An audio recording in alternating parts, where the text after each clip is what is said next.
20 seconds and counting. T-minus 15 seconds. Guidance is internal.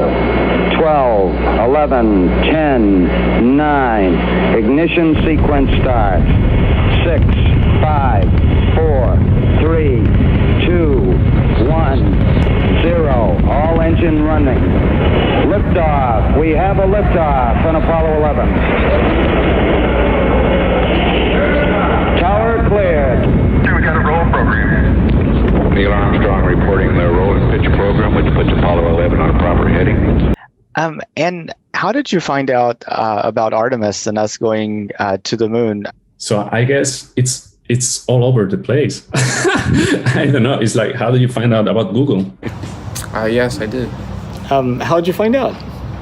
I was reading the news. A new lunar lander to go back to the moon. This was 2008, I think, when...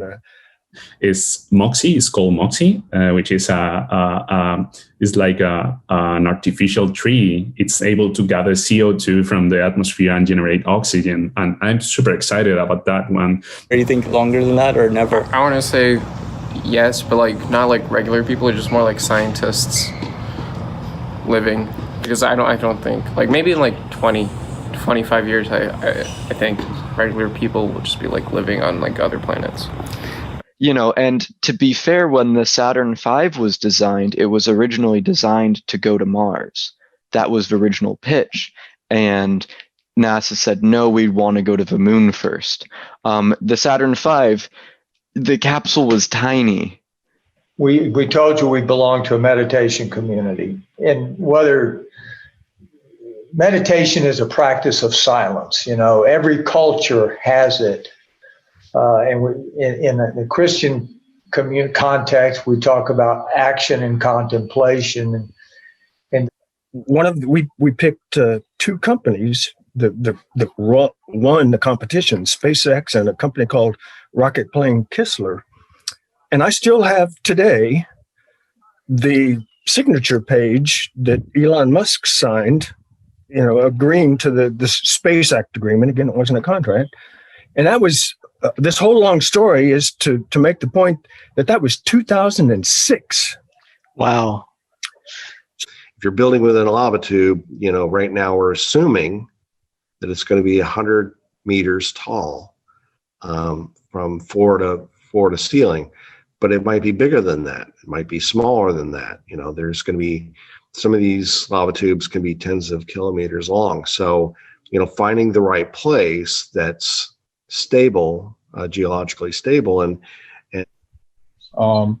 there's a big shift in awareness right now, more toward Gaian thinking, away from we are the conquerors of nature, we are the most important life form, you know, we're in charge of this planet, to a much more collaborative, ecological view of humanity. We're part of the planet.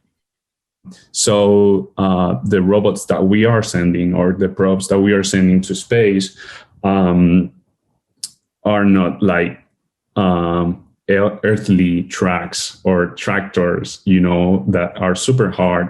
In space, they need to be really strong. They need to be capable of supporting extreme conditions.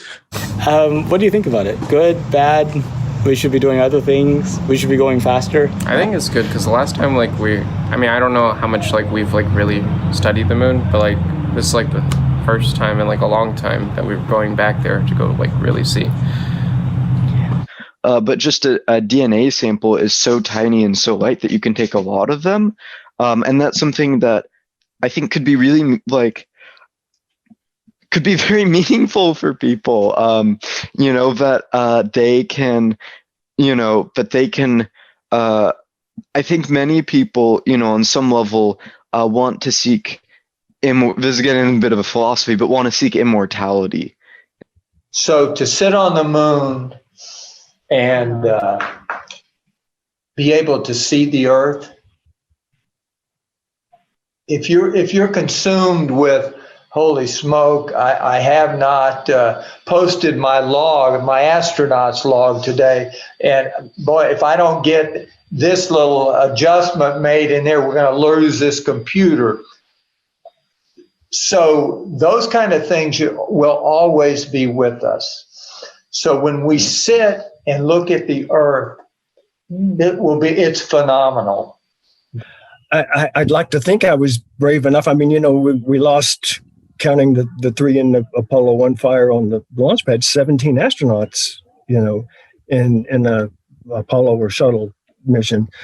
So there was certainly some risk, but I just being around it and seeing it and hearing about it so much, I would love to experience it for myself. So the estimated cost today is around $3.67 billion. As I said, that's just for the first one. All those costs for the research and development and the building of the robotics and launching everything. For example, how fast you can get to Mars will affect what psychological and biological issues are going to be for human beings. So rockets are important. Reusability has been a very important development. But what we're really interested in is ethics and social change. And again, having a plan that includes the Earth in a positive way.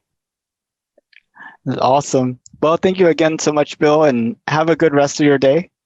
All right. Thank you very much. Have a good day.